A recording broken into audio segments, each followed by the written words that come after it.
أعوذ بالله من الشيطان الرجيم. بسم الله الرحمن الرحيم. الحمد لله رب العالمين، والصلاة والسلام على أشرف الأنبياء والمرسلين وعلى آله وصحبه أجمعين.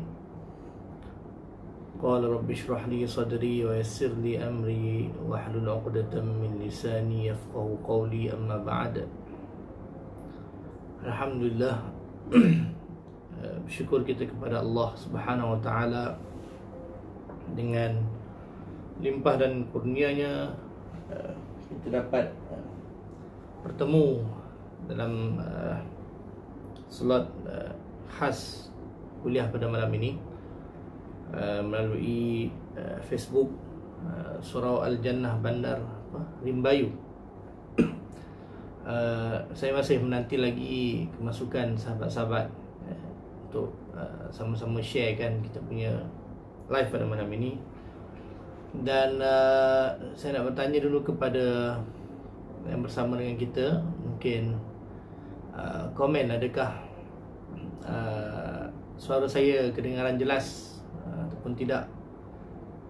Nak tahu juga suara saya dapat didengari ataupun tidak. Kalau dapat dengar dengan baik, boleh tinggalkan komen di ruangan bawah. Okey, sebab saya baru memulakan kuliah ni, insya-Allah. Dan tajuk kita pada malam ini, insya-Allah, satu tajuk yang menarik untuk dikupas sebagai maklumat dan juga ilmu baharu mungkin pada setengah orang yang belum pernah lagi mendengar ataupun belum pernah mempelajarinya tentang seni tarannum Al-Quran. Tapi sebelum itu, insya-Allah, terima kasih Cik Beh. InsyaAllah, saya akan membacakan sedikit daripada petikan ayat-ayat suci Al-Quran sebagai haluan telinga kita pada malam ini. Dan juga selepas itu kita akan sambung dengan pembicaraan kita berkenaan dengan seni tarannum Al-Quran, seni tarannum dalam pembacaan Al-Quran. InsyaAllah saya akan membacakan daripada surah akhir surah At-Taubah, insyaAllah, dan mungkin disambungkan dengan sikit dengan surah Yunus, insyaAllah. A'udzu billahi minasy syaithanir rajim. Bismillahirrahmanirrahim. Laqad ja'akum rasulun min anfusikum azizun 'alaihi ma 'anittum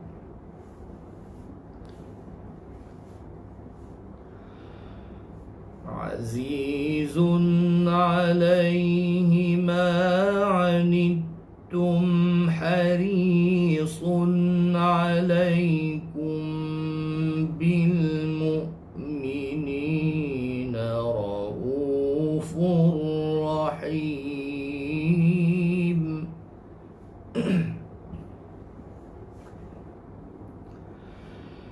فَإِن تَوَلَّوْا فَقُلْ حَسْبِيَ اللَّهُ لَا إِلَهَ إِلَّا هُوَ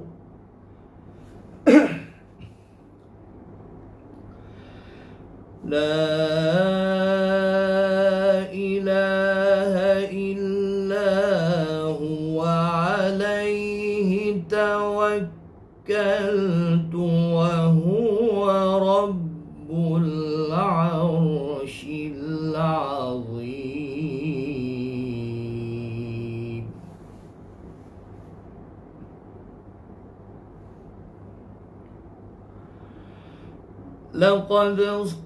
لقد جاءكم رسول من أنفسكم عزيز عليه ما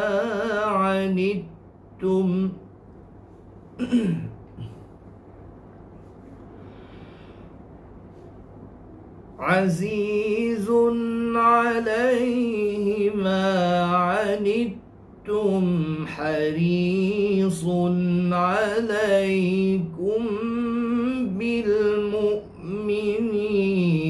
رؤوف رحيم.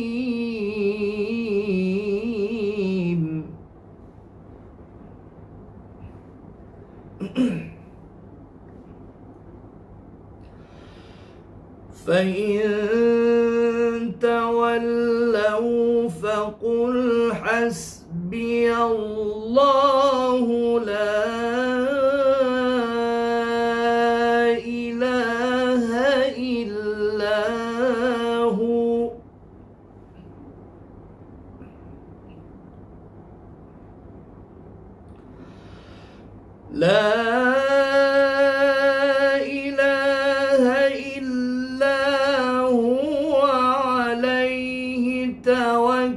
توكلت وهو رب العرش العظيم.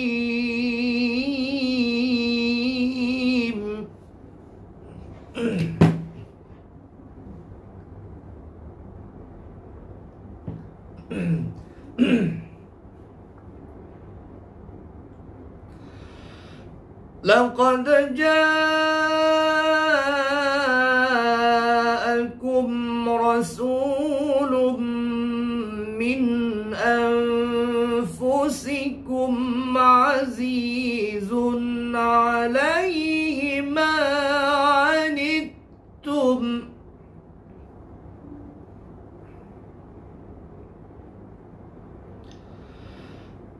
عزيز عليه ما عنتم حريص عليكم بالمؤمنين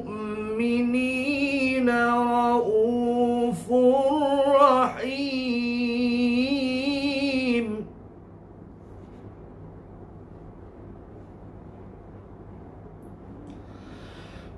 فإن تولوا فقل حسبي الله لا إله إلا هو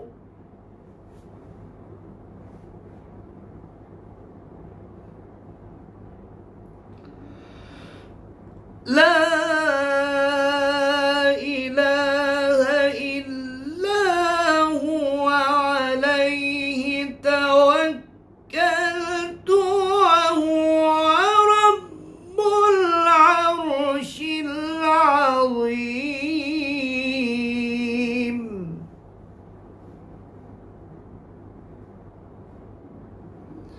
عليه توكلت لا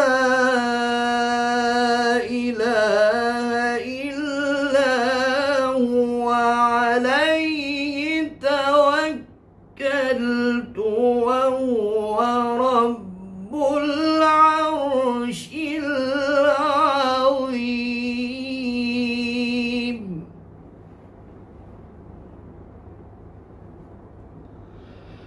لا إله إلا هو عليه توكلت وهو رب العرش العظيم.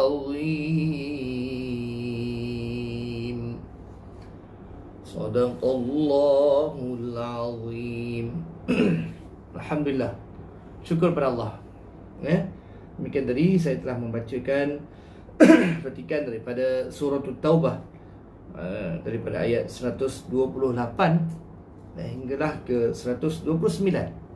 Jadi alhamdulillah itu pembukaan kepada majlis kita ataupun ialah live kita pada malam ini yang akan membicarakan satu topik yang sebenarnya topik yang menarik, yang mana dia telah menjadi satu topik kontroversi akhir-akhir ini, ya, di mana ramai yang bertanya dan juga ramai yang mendengar tentang ilmu ini, tetapi tidak memahami apakah sebenarnya berkenaan yang kita akan bincangkan pada hari ini, insya-Allah. Jadi untuk tujuan telaah kita pada malam ini, insya-Allah kita akan mempandukan beberapa buah buku rujukan, tetapi saya hanya mungkin sempat untuk menelaah satu buku yang telah ditulis oleh Muhammad Ali bin Abu Bakar berkenaan dengan seni lagu Al-Quran di Malaysia. Itulah seni tarannum Al-Quran. Baik, alhamdulillah sahabat-sahabat, para jemaah yang dirahmati Allah sekalian,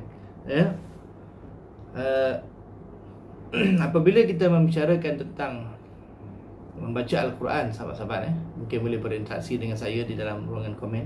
Kalau suara saya ada putus-putus, boleh bagi tahu, insya-Allah. Ramai sekali yang bertanya apakah itu ilmu tarannum, dan lebih jauh daripada itu lagi, ramai juga yang pernah mendengar ada ustaz-ustaz ataupun golongan-golongan agamawan menyebutkan tentang apa itu seni tarannum. Dan di antara mereka ada yang mengatakan bahawasanya tarannum ni sesuatu yang saya kata baharu dan tidak ada pada zaman Nabi dan sebagainya. Jadi malam ini kita akan memperkenalkan sedikit sebanyaklah, tidak semua, tetapi memberi gambaran yang kita sebutkan mencukupi untuk tuan-tuan dan puan-puan, untuk hadirat-hadirat yang menonton secara live pada malam ini, berkenaan apakah itu seni tarannum. Baik, saya ingin menjelaskan dari sudut tajuk kita, iaitu seni tarannum dalam tilawah Al-Quran. Secara umumnya, secara mudahnya, kalau kita sebut seni tarannum itu merujuk kepada satu ilmu, disiplin ilmu yang membincangkan tentang kaedah-kaedah bagaimana untuk kita melagukan Al-Quran. Dan apakah asal-usul tarannum ini? Apakah asal-usul tarannum ini dan daripada mana, bila dia muncul? Tapi sebelum itu kita nak tengok tajuk lagi tadi. Sekali lagi, seni tarannum dalam tilawah Al-Quran. Bila kita sebut tilawah Al-Quran, tuan-tuan dan puan-puan, bermaksud bacaan Al-Quran. Tilawah tala yatlu bermaksud bacaan Al-Quran. Bermaksud sini ada dua perkara, pembacaan Al-Quran, dan yang kedua ialah berkenaan dengan seni tarannum itu sendiri, iaitulah kaedah berlagu. Baik, tarannum ini, tuan-tuan dan puan, sebenarnya berasal daripada tanah Arab. Tanah Arab, maksudnya dia adalah hasil daripada satu budaya membaca Al-Quran yang ada pada masyarakat Arab sejak zaman penurunan Al-Quran lagi. Sebab itu kalau kita tengok melagukan Al-Quran, kita sebut sini, melagukan Al-Quran adalah sesuatu yang memang warid dalam hadis-hadis Nabi SAW. Dalam hadis Nabi SAW, contohnya Sa'ad bin Abi Waqqas meriwayatkan bahawasanya Rasulullah SAW pernah bersabda, man lam yataghanna bil Quran falaysa minna. Yang bermaksud apa? Barang siapa yang tidak berlagu ketika membaca Quran bukanlah daripada golongan kami. Iaitulah bukan daripada golongan yang mengamalkan sunnah kami, iaitu Nabi SAW. Dan kalau kita lihat pada sejarah, tuan-tuan dan puan yang dirahmati Allah sekalian, melagukan Al-Quran ni adalah satu perkara yang menjadi sunnah Nabi SAW ketika dia membaca Al-Quran. Dalam satu riwayat disebutkan berkenaan dengan bagaimana seorang sahabat mendengar, Bara' bin Azib, beliau mendengar Nabi SAW membaca Al-Quran di dalam solat maghrib.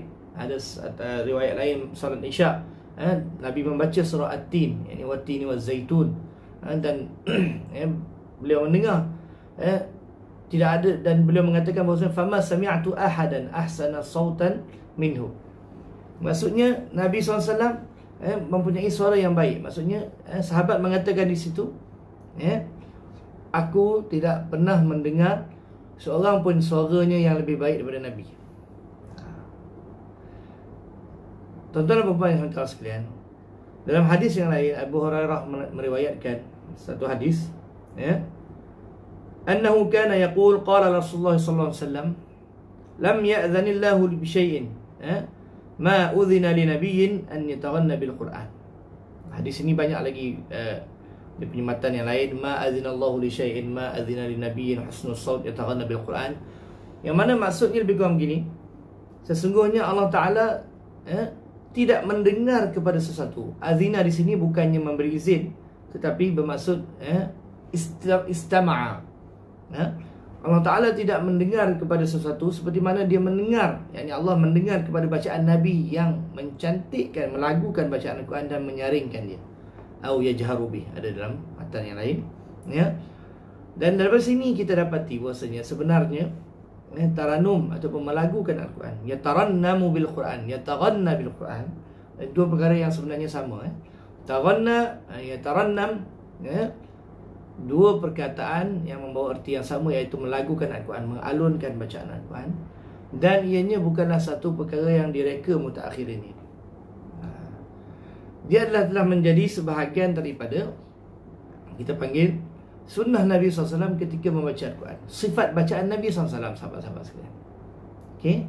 Selain daripada mana yang kita tahu sebelum ini, mana-mana yang kita pernah belajar bahawasanya Nabi SAW membacakan Al-Quran, antaranya sifatnya adalah tartil, iaitu mencantikkan sebutan huruf dengan bertajwid, dan memelihara waqaf dan ibtidak.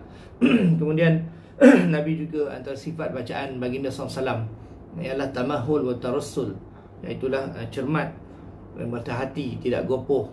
Nabi SAW membaca dengan baik, masya-Allah. Dan salah satu juga sifat bacaan Nabi yang disebutkan dalam kitab-kitab tajwid, kitab-kitab ulumul Quran dan sebagainya, adalah berkenaan dengan taghanni bil Quran. Kana Nabi SAW yataghanna bil Quran. Maksudnya Nabi SAW dia melagukan Al-Quran.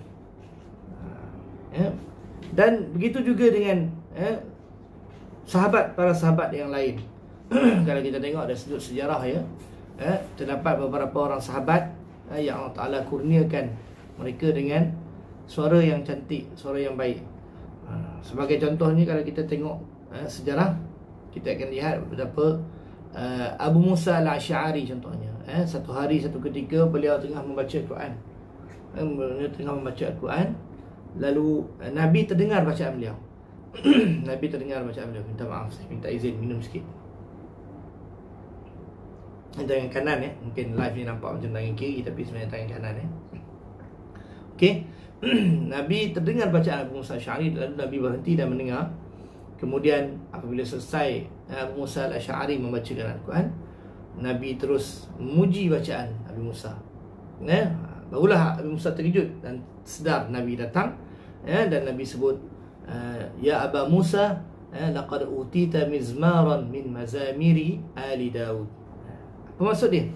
Maksudnya, wahai Abi Musa, sesungguhnya engkau ini telah dikurniakan salah satu seruling daripada seruling-seruling keluarga Nabi Daud. Sahabat-sahabat yang dirahmati Allah sekalian, seruling ni apa sifat dia? Kita tahu seruling ni bunyinya merdu, indah, cantik. Jadi dia umpamakan suara Abu Musa ni dengan suara yang cantik. Maksudnya irama ataupun intonasi Abu Musa membaca Al-Quran adalah dengan suara yang baik, suara yang cantik. Begitu. Dan kedapatan beberapa orang sahabat lagi seperti Salim Maula Abi Huzaifah, dia pernah diriwayatkan dalam satu hadis, isteri Nabi Muhammad SAW, iaitu Aisyah radhiyallahu anha, pernah melewati untuk bertemu dengan Nabi. Okey, dia nak daripada mana satu tempat nak pergi berjumpa dengan Nabi, kemudian dia terlewat, kemudian Nabi bertanya, kenapa kau lewat wahai Aisyah? Kemudian Aisyah jawab, tadi masa aku nak mari jumpa engkau wahai Rasulullah, aku terdengar dalam masjid ada seorang baca Al-Quran. Sangat bagus bacaan dia. Sangat bagus bacaannya. Kemudian bila mendengar kata-kata itu, Nabi Muhammad SAW terus ke masjid dan mendengar bacaan tersebut. Dan rupa-rupanya yang membaca tersebut ialah Salim Maula Abi Huzaifah. Lantas Nabi SAW memuji Salim Maula Abi Huzaifah dengan mengatakan, Alhamdulillahillazi ja'ala fi ummati mislak. Segala puji bagi Allah yang telah menjadikan di dalam kaum ini orang sepertimu, iaitu orang yang membacakan Al-Quran dengan baik, dengan bertajwid dan dengan mengalunkannya dengan alunan yang terbaik.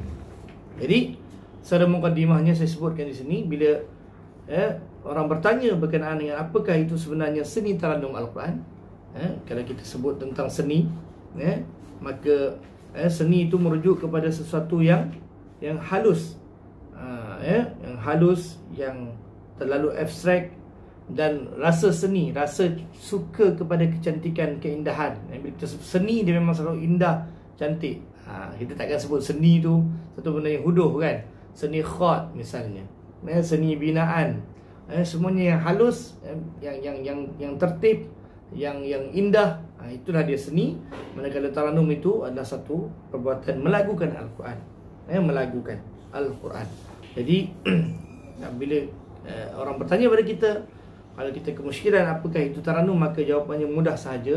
Seni tarannum itu adalah seni, satu seni bacaan Al-Quran secara berlagu. Baik.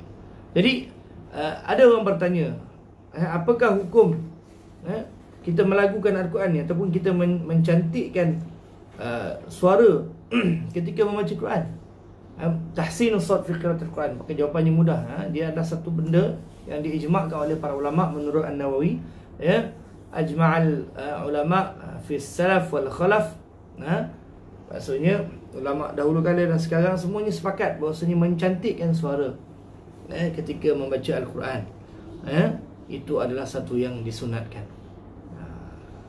Baik, disunatkan untuk kita membaca Al-Quran kerana Nabi SAW dalam hadis yang lain mengatakan apa? Zayyinul Qur'ana bi aswatikum. Hiasilah Al-Quran dengan suara kamu. Zayyinu, ataupun ada hadis lain hassinu, sama juga, perbaikilah, cantikkanlah, elokkanlah. Kalau zayyinu, zinah ni hiasilah. Zayyinul Qur'ana, hiasilah Al-Quran itu dengan suara kamu. Kemudian sambungan hadis tersebut, fa inna as-sautal hasan yazidul Qur'ana hasanan. Sesungguhnya kerana sesungguhnya suara yang merdu, yang cantik, yang elok itu akan mencantikkan lagi, mengindahkan lagi bacaan Al-Quran. Sahabat-sahabat yang dirahmati Allah sekalian, sekiranya kita membaca Al-Quran tanpa lagu, Al-Quran itu sudah sedia ada cantik sebenarnya. Dari segi bahasanya, dari segi tajwidnya, dari segi susunan ayatnya, Masya Allah, Al-Quran memangnya sudah sedia ada cantik. Tidak ada satu kitab pun di dunia ini, tidak ada satu syair pun di dunia ini, tidak ada apa-apa kata-kata yang ada di dunia ini, di alam semesta ini, yang boleh menandingi kehebatan, kecantikan Al-Quran. Sahabat-sahabat, akan tetapi Nabi sebut Al-Quran itu kalau kamu boleh baca dengan suara yang baik, kau hiasi dia dengan irama-irama yang baik, maka kecantikan dia akan lebih terselah lagi. Nampak? Contoh kita bagi ayat Qul huwallahu ahad. Kalau kita baca Bismillahirrahmanirrahim, Qul huwallahu ahad, Allahus samad, lam yalid wa lam yulad wa lam yakul lahu kufuwan ahad. Tak ada lagu sangat kan? Ada juga sikit-sikit tapi tak ada sangat lah. Okay? Al-Quran tu dah cantik didengari lah, Masya Allah. Tetapi kalau kita lagukan dia, kita perelokkan bunyinya, sebab dia suara ni, aswatakum, dia berkaitan dengan bunyi lah. Kita baca Bismillahirrahmanirrahim, Qul huwallahu ahad, Allahus samad, lam yalid wa lam yulad wa lam yakul lahu kufuwan ahad. Mana lagi elok tuan-tuan? Cuba jawab dekat bahagian komen. Bacaan yang pertama tanpa lagu, ataupun bacaan yang kedua dengan lagu? Cuba jawab sikit. Kita ada lebih kurang 6 orang yang sedang menonton. Kalau boleh sharekan lagi dengan sahabat-sahabat anda yang lain, supaya ini macam kuliah maghrib juga lah, tapi ni lepas isyak kan, untuk imarahkan lagi kita punya kuliah. Mana lebih cantik? Bacaan yang pertama ataupun bacaan yang kedua? Alhamdulillah, terima kasih Cahaya Osman. Bacaan yang kedua lebih baik. Kenapa? Pertama, kerana dibaca dengan tajwid yang betul, dan yang kedua kerana dia dilagukan, diiramakan. Jadi betul lah sabda Nabi SAW, sekiranya bacaan Al-Quran itu dicantikkan lagi dengan suara kita, maka bacaan Al-Quran itu akan menjadi lebih indah dan mudah lebih meresap ke dalam diri kita. Sahabat-sahabat yang dimati Allah sekalian, suka kepada kesenian, minat untuk mendengar bunyi-bunyi yang indah itu adalah satu daripada sifat semula jadi manusia. Fitrah yang Allah Ta'ala jadikan ke atas manusia. Maksudnya kita ni mana suka dengar benda-benda yang bunyinya tak sedap, kan? Sebab itu adanya lagu, nyanyi-nyanyian dan sebagainya. Maka Ibn al-Arabi menyebut, ketika datangnya Islam, ketika itu, sebelum itu umat ataupun bangsa Quraisy ketika itu, dia sangat minat untuk bersyair. Dia suka menyanyi-nyanyi dengan syair dan dia suka lagukan syair. Itu keadaan umat Islam ataupun bangsa Arab Quraisy sebelum datangnya Nabi Muhammad SAW. Jadi maksudnya suka kepada nyanyian indahan itu memang sudah ada sebelum kedatangan Islam melalui Nabi Muhammad SAW lagi. Bahkan sebelum zaman Nabi, iaitu pada zaman Nabi Daud AS, sudah ada elemen taranum dalam membaca kitab Zabur. Nabi Daud SAW, Nabi Daud AS, dikurniakan oleh Allah dengan suara yang cantik. Kalau kita ingat firman Allah, a'udzubillahi minasyaitonirrajim, wa laqad atayna Dawuda zabura. Wa laqad atayna Dawuda zabura. Itu cerita tentang Nabi Daud. Kemudian ada lagi satu ayat, astagfirullahaladzim, Allahumma salli ala sayyidina Muhammad. Saya lupa dia punya wa laqad atayna Dawuda minna fadla. Maaf. Walaqad atayna Dawuda minna fadla. Sesungguhnya telah kami datangkan ke atas Daud itu kelebihan. Dan antara kelebihan yang dibincangkan oleh ulama, apakah kelebihan yang dimaksudkan ke atas Nabi Daud itu? Antaranya adalah memiliki suara yang sedap. Dia membaca kitab Zabur, dengan diriwayatkan oleh dalam kitab-kitab yang saya baca, diriwayatkan bahawasanya Nabi Daud membaca kitab Zabur sehingga 60 hingga 70 lagu. Maksudnya banyak irama. Diriwayatkan juga sampai burung berhenti dan sebagainya. Masya Allah. Maksudnya suara Nabi Daud sangat indah. Dan suara yang indah ni tidak akan boleh didengari dan difahami melainkan apabila kita lantunkan dia dengan irama. Maka lihat bagaimana Allah Ta'ala telah menciptakan elemen suara yang beralun, yang berirama ini sejak sebelum kedatangan Islam lagi. Jadi apabila Islam datang, kata Ibn Arabi, Nabi Muhammad SAW suka sekiranya bangsa Quraisy ketika itu, umat Islam ketika itu, ataupun pengikut-pengikutnya mengubah tradisi daripada suka bersyair, suka melagu-lagukan dengan syair, kepada melagukan Al-Quran. That's why kita tengok Nabi SAW sangat menggalakkan umatnya untuk membaca Al-Quran dengan suara yang baik. Dan adalah satu yang mustahil kalau kita sebut Nabi nakkan kita baca dengan suara yang huduh. Tidak. Itu satu yang bertentangan dengan sunnatullah. Itu satu yang bertentangan juga dengan sunnah Nabi SAW sendiri, yang membacakan Al-Quran dengan suara yang baik, dengan irama yang baik. Cumanya saudara saya sekalian, pada malam ini mungkin saya nak reveal sedikit bagaimana cara kita belajar taranum Al-Quran. Macam mana kita nak belajar taranum Al-Quran?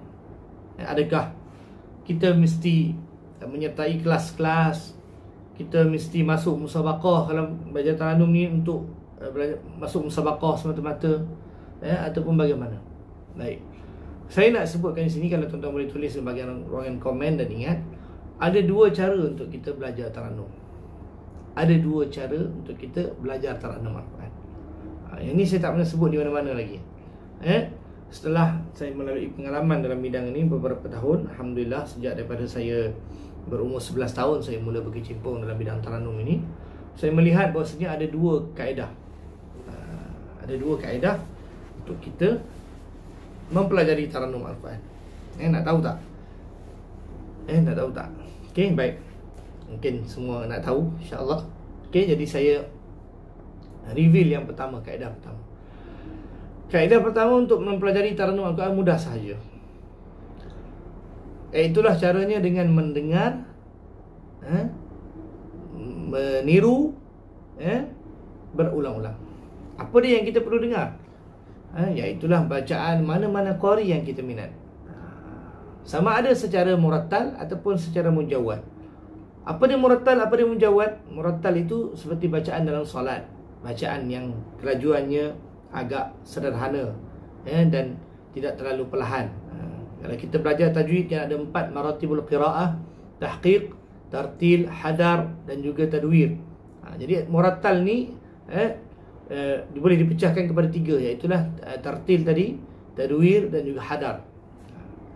Macam kita dengar imam-imam baca dalam solat, Imam Sudais, Syekh Masyari Rashid Al-Affasi. Siapa yang tuan-tuan minat? Cuba tulis dalam bahagian komen. Siapa yang tuan-tuan minat? Contoh kita ambil Sa'adul Ghamidi. Syekh Sa'adul Ghamidi ni pernah satu masa dulu, sejak saya zaman di bangku universiti dulu, dia popular. Sampai sekarang popular juga, tapi dulu lebih popular. Permulaan kemunculannya ramai sangat tiru lagu dia. Tiru lagu dia. Jadi macam mana dia orang buat? Okay, pasang. Tuan-tuan kalau nak belajar taranum dengan cara mudah ataupun nak melagukan Quran dengan cara mudah, pasang mana-mana kaset yang kita minat, lagu qari-qari yang kita minat. Contoh tadi saya sebut Syekh Sa'ad Ghamidi. Kemudian lepas pasang tu dengar macam mana dia buat. Alhamdulillahi Rabbil Alamin, Ar-Rahmanir Rahim, Maliki Yawmiddin, Iyyaka na'budu wa iyyaka nasta'in, Ihdinas siratal mustaqim, Siratal ladzina an'amta 'alaihim, Ghairil maghdubi 'alaihim waladdallin. Amin. Cuba dengar. Kalau tak percaya cakap saya, tuan-tuan dengar 10 kali, 15 kali, 20 kali bacaan dia. Lama-lama irama yang dibaca tu akan masuk ke dalam otak. Lepas masuk dalam otak tu, tuan-tuan akan sendiri bila baca Quran keluar lagu yang dia buat tadi. Jadi secara tak langsung tuan-tuan dah boleh mentaranumkan Al-Quran dengan gaya ataupun lagu yang dibawa oleh syekh tersebut. Kalau tak percaya, kalau ada anak umur 5 tahun, 6 tahun, 7 tahun, cuba bagi dengar mana-mana kaset qari. Kemudian dengar berulang kali, kemudian tiru bacaan dia. InsyaAllah lama-lama memang kalau dengar banyak kali, kemudian tiru, lama-lama dia akan jadi. Dan inilah juga manhaj seni taranum yang asal, yang ada di atas muka bumi. Sebenarnya seni taranum ni asal dia bukan ada nama lagi. Lagu Nahwan, Bayati, Ras, Sikah tu kemudian datang selepas berkembangnya ilmu. Perkara tersebut ada dulu. Elemen melagukan Al-Quran, perbuatan melagukan Al-Quran tu sudah ada. Tetapi pada zaman Nabi SAW, zaman para sahabat, tabi'in, mereka tidak menamakan lagi lagu-lagu tersebut, bahkan tidak membincangkan tentang hal tersebut. Kerana di sana ada hal yang lebih penting lagi, tafsir Al-Quran, kefahaman tentang Al-Quran, tajwid Al-Quran. Sebab itu kalau kita tengok sejarah, ilmu tajwid Al-Quran itu sendiri pun muncul selepas kewafatan Nabi, bukan zaman Nabi. Penamaan izhar halqi, idgham syafawi, idgham al-ghunnah, maddul munfasil, maddul muttasil, berlaku selepas kewafatan Nabi. Bukannya pada zaman Nabi hidup. Berlaku selepas zaman para sahabat, bukan pada zaman sahabat. Maksudnya apa? Perkara tu dah ada, cara membaca tu ada, diwarisi secara turun-temurun secara talaqi dengan para syuyukh. Para sahabat bertalaqi dengan Nabi, para tabi'in bertalaqi dengan sahabat, sampailah kepada kita. Kemudian apabila Islam berkembang ke seluruh dunia, maka munculnya keperluan untuk memperkenalkan kepada orang-orang yang khususnya bukan Arab. Khususnya orang yang bukan Arab ni, dia tak faham baca Quran macam mana, dia tak tahu bunyi macam mana, ni kena panjang ke pendek macam mana, sebab bukan bahasa kita, bukan bahasa orang yang bukan Arab, dia tak faham nak baca macam mana. Maka sebab itulah ulama menulis ilmu tajwid, datanglah tentang bagaimana menyebut huruf melalui ilmu sifat makharijul huruf. Kemudian datanglah tentang hukum tanwin dan nun sakinah, hukum mim sakinah, hukum mad dan sebagainya, untuk membantu masyarakat Islam di seluruh dunia untuk memberitahu bagaimanakah cara untuk membaca kitab Allah ni. Sebab itulah kita kata ilmu tajwid ni ilmu alat. Manakala ilmu tarannum juga bagaimana? Samalah juga kedudukannya dengan ilmu tajwid. Cumanya ilmu tarannum ni dia datang kemudian lagi daripada ilmu tajwid. Kan? Kerana apa datang tu? Kerana kalau kita sebut, kalau di dalam konteks Malaysia ni kerana kita nak cuba melagukan Al-Quran tetapi dalam kerangka yang tidak melanggar hukum tajwid. Jadi siapa yang kita harus jadikan kiblat ataupun contoh untuk kita membaca Al-Quran berlagu ni? Maka kita jadikanlah qari-qari Mesir sebagai panggil apa? Kiblat. Bukan kiblat maksudnya kiblat ni sembah, tak. Maksudnya apa? Sebagai kita punya role model dalam kita melagukan Al-Quran, maka kita penamaan terhadap lagu-lagu tersebut pun kita ikut apa yang mereka namakan, dan flow membaca, cara membaca pun kita tiru bagaimana mereka buat. Itulah dia tarannum, yang mana ilmu dia ilmu baharu. Disiplin ilmu tarannum ni ilmu yang baru, bukan ada pada zaman Nabi, pada sahabat, tetapi perbuatan melagukan Al-Quran tu kena faham dia telah ada sejak zaman Nabi lagi SAW. Okey. Jadi tidak timbul masalah tentang jenis lagu yang kita nak lagukan. Secara umumnya saya sebutkan di sini, secara dasarnya lagu apa pun boleh kita nak gunakan untuk melagukan Al-Quran dengan syarat.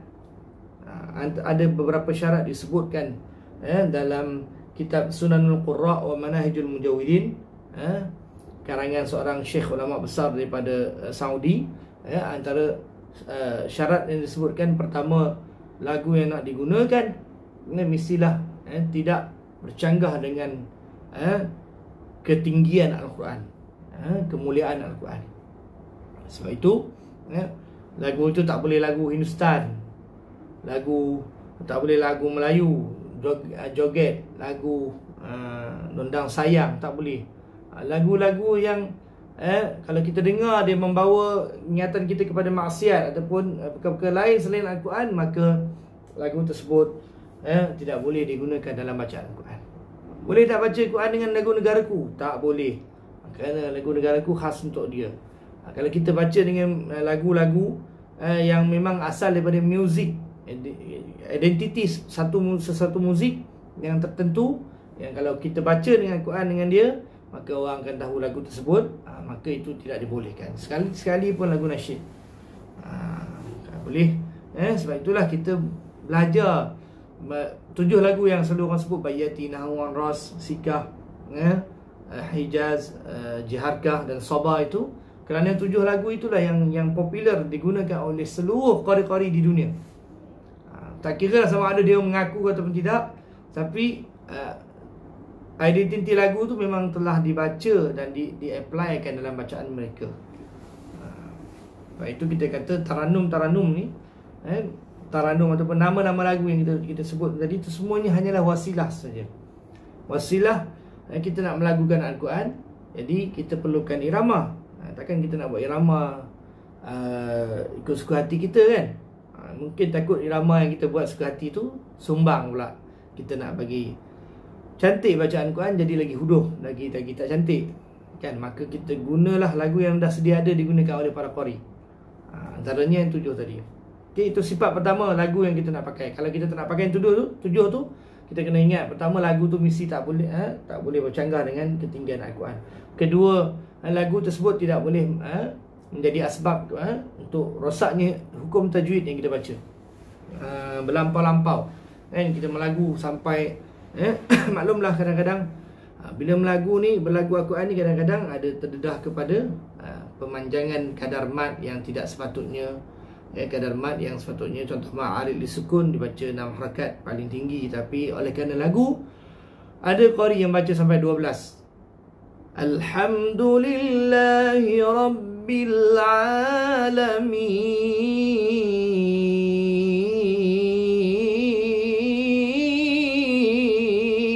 Contoh. Itu haram kata ulama. Berlagu-lagu sampai menyebabkan hukum tajwid Al-Quran tak terjaga. Yang pendek dibaca panjang, yang panjang dibaca pendek, dengung 2 harakat dibaca 4-5 harakat.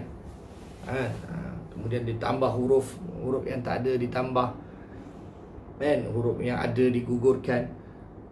Jadi kalau taradum itu membawa ke arah itu, lagu yang kita pakai itu membawa ke arah itu, maka dianya haram. Jadi ada 2 dah. Yang pertama, ketinggian Al-Quran mesti tak boleh, mesti sesuai dengan kemuliaan Al-Quran tu. Kemudian tajwid. Kemudian ulama sebut juga yang ketiga, hendaklah ambil lagu tu sekadar yang perlu. Sekadar yang perlu, maksudnya tidak berlebih-lebihan. Bunga sana, bunga sini, goyang sana, goyang sini, getar sana, getar sini, sampai hilang elemen matlamat asal melagukan Al-Quran itu untuk mencantikkan suara. Sekadar untuk mencantikkan suara je, dan menambahkan kekhusyukan dalam bacaan. Kalau ambil lebih-lebih tu dah sampai mempermain-mainkan Al-Quran. Dan keempat ulama sebut juga ialah hendaklah matlamat lagu tersebut yang kita ambil tu boleh membawa, lagu yang kita guna itu boleh membawa kepada khusyuk dan tadabbur terhadap ayat-ayat Allah. Sebab itu penting. Sebab itulah kita menggunakan lagu yang telah sedia ada, yang digunakan oleh para qurra. Nak buat lagu lain boleh, tapi tengok sesuai tak dengan syarat yang saya sebut 4 tadi. Baik, kita kembali balik kepada cara belajar taranum. Sebelum kita nak tamatkan, kejap lagi aja. Tak lama dah tuan-tuan, kejap aja. Musim-musim PKP ni tak boleh lama-lama, takut orang boring kan. Jadi kaedah pertama tadi, mendengar dan meniru berulang-ulang. Yang ini tidak ada masalah, sepakat semua ulama, harus. Maksudnya secara semula jadi.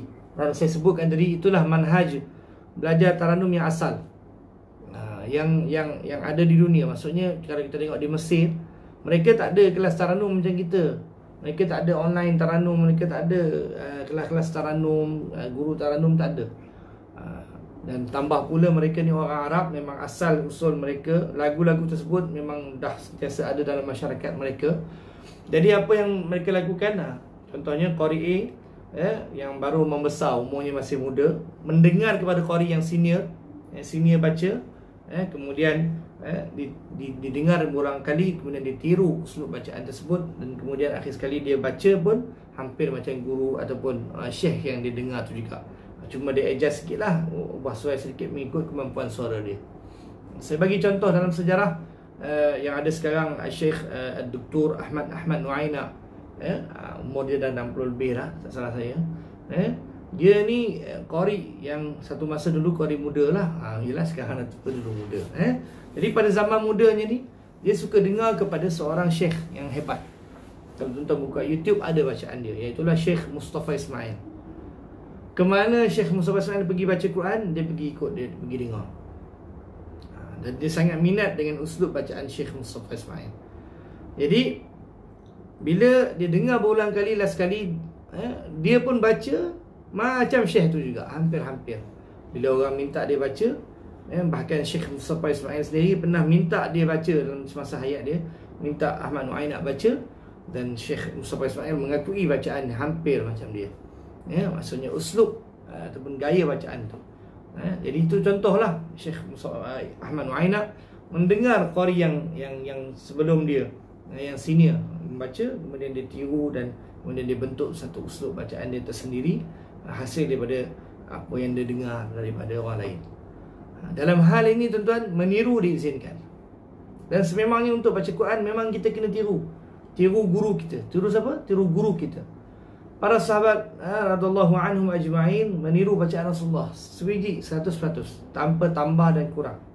Begitu juga para tabi'in meniru bacaan para sahabat 100% tanpa tambahan. Dan itu yang kita sebut proses talaqi, bersambung generasi ke generasi, diwarisi bacaan Al-Quran itu sehinggalah jail kita pada hari ini, iaitu jail ni maksudnya generasi kita pada hari ini. Bentuk dan bunyi bacaan yang kita warisi pada hari ini sebenarnya adalah hasil daripada tiruan dan ikutan kita terhadap generasi yang sebelumnya. Betul tak? Mana ada orang lahir tu boleh baca lagu terus, mana ada. Melainkan telinga dia dah pernah mendengar kepada sesuatu bunyi sebelum ini, kemudian bunyi itu di capture, diingat, di capture dalam telinga dia, dalam fikiran dia, kemudian dia baca lah dengan irama tersebut. Kalau tak percaya, tengok pada anak-anak tuan-tuan. Apa lagu yang dia baca sekarang ni, itu adalah lagu yang dia dengar sama ada daripada ibu dan ayah dia, dia dengar daripada datuk nenek dia ataupun daripada guru-guru dia di sekolah. Begitu. Baik, itu adalah kaedah pertama belajar taranum. Cara yang kedua untuk belajar taranum apa? Yang ini yang disebut sebagai cara ataupun kaedah bagi apa? Tersusun kaedah mempelajari taranum melalui guru-guru taranum ataupun qari-qariah yang ada di sekeliling kita. Dan ini memang satu keistimewaan yang kita ada di Malaysia, di mana kita ada pembelajaran taranum secara formal. Kalau kita sebut yang tadi, cara belajar taranum yang pertama tu adalah secara tidak formal. Boleh tulis itu secara tak formal. Tapi yang kedua ni adalah cara yang formal.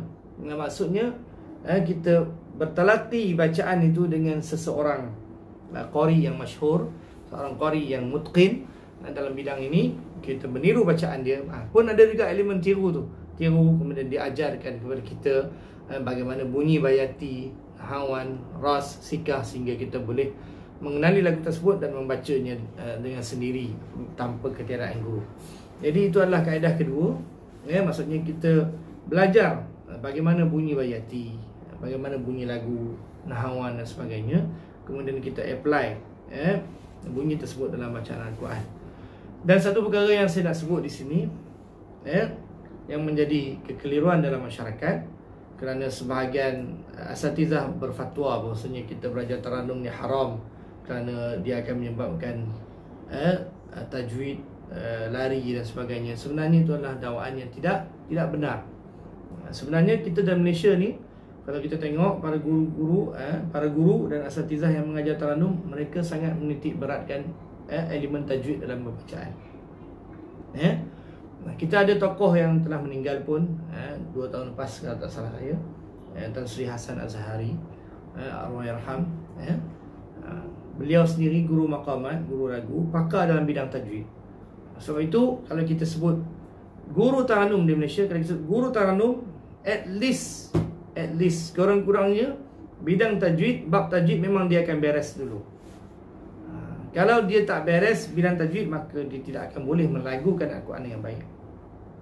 Sebab itu guru-guru kita, tokoh-tokoh taranum kita yang ada di tanah air ini, mereka belajar dengan tekun tajwid, kemudian barulah taranum. Dan kejayaan yang ditempa di dalam medan musabaqah Al-Quran, sama ada di peringkat kebangsaan dan antarabangsa, telah membuktikan manhaj tersebut adalah benar. Dan musabaqah kita di Malaysia, contohnya peringkat antarabangsa, bukan dihakimi oleh hakim-hakim kita sahaja, tetapi dihakimi juga oleh para syuyukh yang hebat, lagi bijaksana daripada negara luar, negara Arab, tokoh-tokoh Al-Quran yang hebat. Contohnya Syekh Isa Sarawi, Syekh Rashid Sufi, yang mana semua tu kalau tuan-tuan buka YouTube, tuan-tuan cari siapa mereka ni, mereka orang Al-Quran yang hebat. Kalau kita menjadi johan di peringkat antarabangsa ataupun mana-mana musabaqah di dunia, bermakna bacaan kita diiktiraf memenuhi kriteria yang diperlukan. Antaranya tepat dari segi tajwid dia, tepat dari segi waqaf ibtidak dia, selain daripada penggunaan suara yang baik dan juga aplikasi taranum yang baik. Itu kita di Malaysia. Dan saya berani sebut juga pada malam ini, maksudnya kita di Malaysia tidak mempelajari taranum melalui alat muzik. Kita tidak mempelajari taranum melalui nota-nota muzik. Kita tak mempelajari taranum, nahawan, sikah, semua tu dengan cara do, re, mi, fa, sol, la, ti, do, ataupun dengan gambus, dengan gitar dan sebagainya yang berlaku di setengah negara Arab yang lain.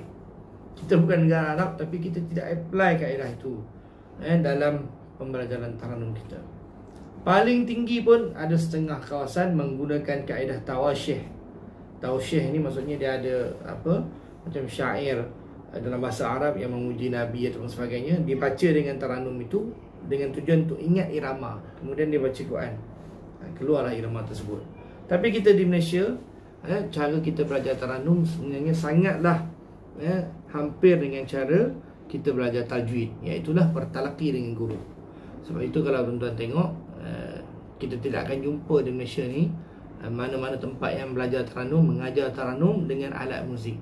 Sekiranya ada, maka itulah yang disebut oleh ulama sebagai satu yang tidak diharuskan dan haram. Tidak boleh mempelajari Taranum ataupun melagukan Al-Quran melalui dengan alat muzik, melalui alat muzik, gambus, gitar, piano dan sebagainya. Apa yang berlaku di Malaysia ni adalah secara talaqi. Jadi tuan-tuan jangan risau. Yang berlaku salah faham di luar sana tentang Taranum ni, sebelum saya nak minum sikit, minta izin, suara kering. Ialah apabila mereka menyangka kita mempelajari Taranum ni dengan not music. Sebenarnya tidak. Kita akan mengajar Taranum direct dengan ayat Al-Quran. Contohnya, saya baca pada anak murid saya ni, di depan saya ni ada anak murid seorang. Saya akan baca A'udzubillahi minasyaitonirrajim. Maka dia pun akan tiru irama saya dan bacaan tersebut. Laqad ja'akum rasulun min anfusikum azizun alaihi ma anittum. Saya baca, guru baca. Dia kena tiru lagu saya macam tu. Dan tajwid yang saya buat juga sebiji macam tu. Itu yang kita ada. Okey, begitu. Baik, soalan bagus. Ustaz, macam mana dengan doa-doa dari ayat Al-Quran yang dilagu-lagukan? Sekiranya kita melagukan ayat Al-Quran, doa-doa daripada ayat Al-Quran, contohnya Rabbana atina fid dunya hasanah, Rabbana hab lana min azwajina wa dhurriyyatina qurrata a'yun, maka kewajipan kita memelihara tajwid ketika melagukan itu tetap ada. Contohnya Rabbana hab lana min azwajina wa dhurriyyatina qurrata a'yun. Contohnya. Masih ikut tajwid. Tetapi kita tidak boleh melagu-lagukan doa daripada ayat Al-Quran dengan alat muzik. Itu haram hukumnya. Saya ada pernah tengok di media sosial, ada orang yang mengambil doa daripada Al-Quran, contohnya Rabbana hab lana min azwajina wa dhurriyyatina qurrata a'yun, ataupun Rabbana atina fid dunya hasanah, ada beberapa doa yang memang daripada ayat Al-Quran, kemudian diletaknya background music, kemudian dinyanyikan dia seperti nyanyian. Maka saya berpandangan itu adalah haram, tidak boleh, kerana Nabi menegah Al-Quran dibacakan dalam bentuk nyanyian. Dan dalam sebuah hadis Nabi menyebut di antara tanda-tanda hari akhir zaman, tanda-tanda dekat kiamat, ialah manusia menjadikan Al-Quran sebagai seruling. Maksudnya Al-Quran tu dibaca macam nyanyian. Nyanyian ni tak sama macam Taranum yang kita baca sekarang. Nyanyian ni contohlah dibaca dengan bunyi macam bernyanyi. Wal 'adiyati dhabha fal muriyati qadha fal mughirati subha. Dia ambil lagu Hindustan contohnya. Haram hukumnya. Apatah lagi kalau ada background music, kemudian dibacakan ayat doa tersebut dengan tajwid yang tak sempurna ataupun tajwid yang tak betul, maka itu adalah haram di sisi majoriti para ulama. Sebab itu jangan kita terjebak dengan hal tersebut. Jangan menjadi terlalu liberal dalam hal tersebut. Semua orang dipukul rata, semua orang boleh melagu. Jadi dia lagu dengan apa jua lagu. Sebab tu saya sebut tadi, ada batasan dia, ada guideline dia. Tidak boleh berlebih-lebihan sampai ke tahap seperti nyanyi-nyanyian. Jadi apa jua perkara yang kita lakukan dalam hidup ni pun memang kita disarankan supaya tidak berlebih-lebihan. Sebab itulah Nabi menyukai umur awsatuha, yang sederhana. Kita berlagu Al-Quran dengan lagu-lagu yang boleh menjadikan hati kita khusyuk pada Al-Quran. Kalau kita baca Al-Quran, kita menggunakan irama yang sesuai dengan ayat-ayat Al-Quran. Itu dia. Itu baru dah taranum yang dikehendaki oleh Nabi SAW. Jadi terpulanglah pada tuan-tuan dan perempuan, mungkin selepas ini ada yang nak belajar taranum, tapi saya sarankan sebelum anda belajar taranum, sebelum sesiapa pun nak belajar taranum, maka dia kena kuasai dulu ilmu tajwid Al-Quran. Maksudnya kuasai dulu panjang pendek, kuasai dulu cara sebutan huruf yang betul, kuasai dahulu tempat-tempat berhenti, waqaf dan ibtidak yang tepat, dengan cara bertalaqi dengan guru-guru yang muktabar. Itu adalah memang tidak syak lagi, memang dituntut dalam Islam. Okey, jadi kita belajar yang aulawiyat, yang aula dulu, bereskan diri. Kemudian dalam masa sama, kalau ada kelapangan, ada kesempatan, ada kebolehan, ada bakat, bolehlah dengar mana-mana qari, mana-mana bacaan yang tuan-tuan minat, dan qari yang tuan-tuan pilih tu adalah qari yang diiktiraf dunia sebagai qari yang baik lah. Jangan ambil entah-entah mana-mana, tiba-tiba tiru aja, tak boleh. Takut bacaan dia tu walaupun berlagu tapi banyak hukum tajwid salah, tak boleh tiru juga. Jangan ingat benda yang sedap tu betul terus, tak. Dan benda yang tak sedap tak betul terus, tak juga. Kadang-kadang ada yang bacaan yang tak sedap tapi tajwidnya mantap. Ada juga bacaan yang bertaranum, berkamain lagi tapi tajwid dia hancur lebur. Jadi nak pilih tu kena berhati-hati, ikut apa yang disyorkan oleh para ulama, ataupun kalau kita kata dalam masyarakat kita ni, kita nak tengok seorang qari tu dia diiktiraf ataupun tidak, kita tengoklah pencapaian dia. Macam kalau kita kata Syekh Imam Sudais contohnya, kita nak tiru dia baca Quran, sedap kita tengok, sudah tentulah dia diiktiraf. Kalau tidak, takkanlah dia jadi Imam Masjidil Haram. Syekh Masyari Rashid Al-Affasi, bacaan dia, recording dia beribu-ribu, berjuta-juta followers di dunia ni, takkanlah bacaan dia tak betul. Kalau macam tu kita boleh jadikan sebagai pedoman. Tapi yang tak dikenali, tak tahu siapa, kita dengar sedap pada telinga kita, tapi kita kena confirm dulu, oh yang ini boleh ikut ataupun tidak. Mungkin ada masalah ini, tapi kalau dah disyorkan oleh guru kita, kan, kita boleh tiru. Okay, jadi setakat itu sajalah kita punya live pada malam ini. Ada apa-apa persoalan lagi, boleh utarakan di ruangan komen. Tak mengapa, walaupun tak ramai malam ini, saya bersyukur, kita bersyukur kita dapat bertemu secara maya macam ni. Walaupun saya tak nampak tuan-tuan, tapi saya tahu tuan-tuan mendengar. Yang penting seperti mana Nabi menyuruh para sahabat dia yang datang ketika Hajjul Wida' untuk sampaikan pada orang lain. Satu benda yang sama juga saya nak minta pada tuan-tuan, sharekan live ini dengan sahabat-sahabat yang lain. Sampaikan kepada sahabat-sahabat lain. Kemungkinan yang tak hadir tu, yang tidak mendengar pada hari ini, mereka mungkin lebih memahami daripada yang hadir. Mungkin, kita tak tahu kan. Jadi panjang-panjangkanlah ilmu ini.